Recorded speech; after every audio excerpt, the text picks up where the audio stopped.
also have an HDMI connector here too. You can plug it into the external display and kind of use it as It's not. It's a boat. I'm gonna play.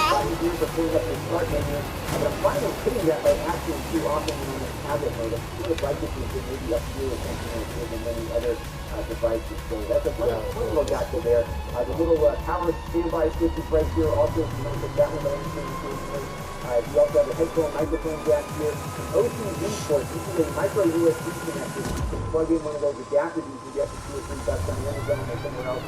You're able to plug in an additional USB device on top of any kind of plugins that they are. So a lot of USB connectivity options. I got the HDMI port. Oh my God! Also a micro SD card slot here. You can plug in a card to augment its onboard storage. I want it. Drive on it. We're going to the water. This one. This is your reset button. Daddy, how do I go to the water? Reset the tablet when you push it. Now this resets quite a bit, but you can push it fairly easily. So it's kind of odd that they didn't go with one of those little paperclip buttons versus this, but you might find yourself hitting that by accident from time to time. So just be careful about pushing that button there. It won't delete anything, but you don't want to reset the tablet in the middle of downloading something from the phone, software, or something like that. I cried. Ooh, in the water.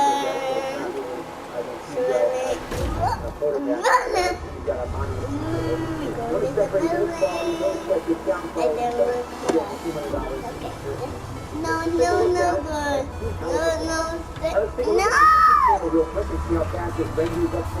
Oh my gosh, move. Okay, let's loading up right now. This is about the same with other base powered devices, so video this is so high. So it feels about where I expected to feel. This is browsing also includes 60 videos here, so there's really higher end video quality and it's still nicely actually. No drop frames here, a very smooth playback into a full screen on the screen of that. Even though they're not the most powerful things in the world, you can do web browsing and video playback quite nicely. And you can see here, any lag at all, and it really is I'm willing to stand behind the product for more than just 90 days. So if you do have a problem, maybe a couple months into it, there will be some recourse that you can take to get the product repaired. And it is the RCA brand name, so I think there is some brand equity there also. So I think it's probably a safe bet if you were to buy it from there. Usually Target's also pretty good about customer service too. That is the $200 Cambio from RCA, a detachable for about 200 bucks, and it actually feels pretty nice. It doesn't feel, like an expensive computer, but it does feel better than many of the other department store brands I have looked at recently, so that is a good thing. About 2.8 pounds overall, so a little on the heavy side, but when you do pull the screen off, you get about half the weight shed. So you're looking at about a pound or so with just the screen. About the same with the keyboard dock separately. So not too heavy to carry around in tablet mode. Pretty decent device for the price, and performs about where you'd expect a $200 CPU to perform with 8 years warranty as compared to its competition. Alongside and thank you. This channel is brought to you by the generosity of my Patreon supporters. If you find the channel helpful, you too can contribute for as little as $1 a month. Visit lon.tv/Patreon to learn more.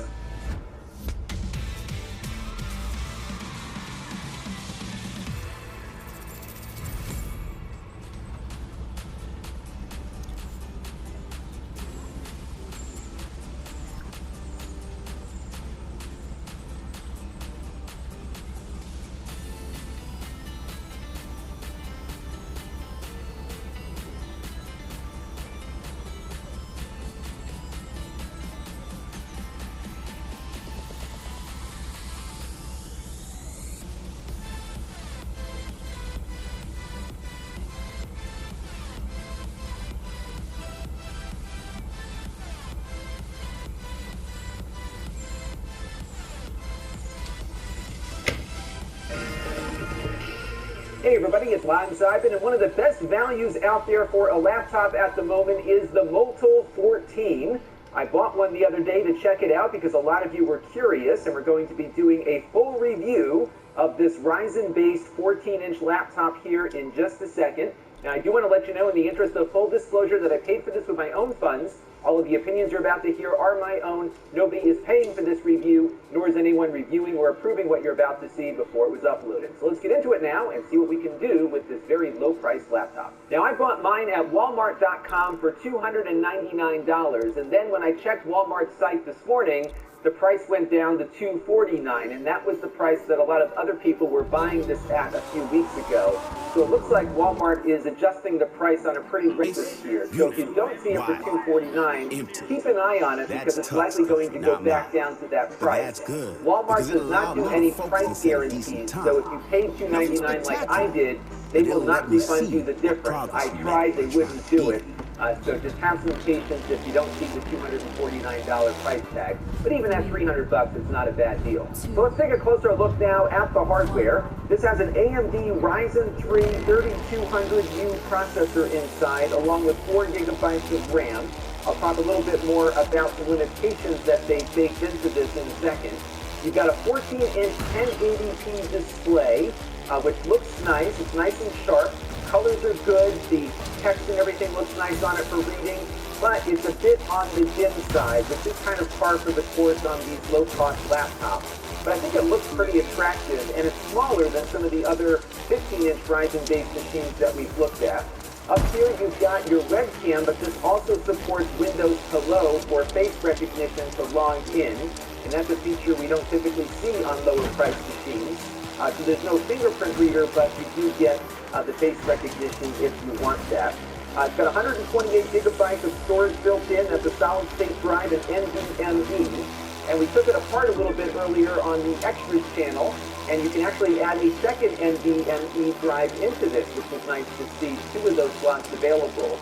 We did see room for a SATA drive inside as well, but there's no port to plug it in or adapter in the box. So it looks like those 2 NVMe drives are pretty much it. Now, the big limitation on this machine, which we'll be talking about throughout the review, is that it only supports single-channel memory. And on AMD processors, they don't do as well with a single channel of RAM. They like 2 RAM channels. And unfortunately, on this one, you can only use 1 memory stick because it's only got 1 slot for memory. And as a result, it's going to cripple a lot of the graphical performance that this chip can provide. So in many ways, you're going to do better with a Acer Slim 5 or perhaps the Lenovo 330S that we've looked at that have dual channel memory that allows this chip to run at its best potential, especially in graphically intense applications like video editing and gaming. You'll see some examples of that as we get our way through the review here. Now you can upgrade the RAM, so you can pull out that single stick of 4 and put in an 8 gigabyte stick, for example. So that will give you perhaps slightly better performance for memory-hungry applications, but it still would not be as good as what you would get with a dual-channel configuration. Pretty lightweight too, 2.5 pounds or 1.2 kilograms, so it won't weigh you down all that much. The display goes down to about this position here. It is not a touch display, of course, but you do have a good amount of adjustments you can make on the display, and the hinge feels pretty good, at least at the moment here. There are a number of ports to look at on here. You've got a Kensington lock for locking it down on your desk. What I really like about this is that it's got gigabit Ethernet built in, so you don't have to carry around any dongles with you if you want a reliable network connection. You can just pop it in right there. You have a USB 2.0 port here. I would suggest not plugging in hard drives here just because this is a slow port, but it's good for keyboards and mice and that sort of thing. You have a USB 3.0 port next to it though, which is faster. That's where I would put that stuff. You've got a headphone microphone jack here. I'm not sure what this little carve-out is on the side. This might be for the Wi-Fi antenna or something. There's nothing underneath that, so this is a little oddity of the case, which is repeated here on the other side. Over here, you've got a USB Type-C port. This is data only. It doesn't do display output or power, just data. Here you've got another USB 3.0 port, an HDMI port, and then your power goes in here. The keyboard isn't bad. It's backlit, which is nice to see on a low-cost laptop, so that's good. The trackpad's okay. It feels a little squishy, so not the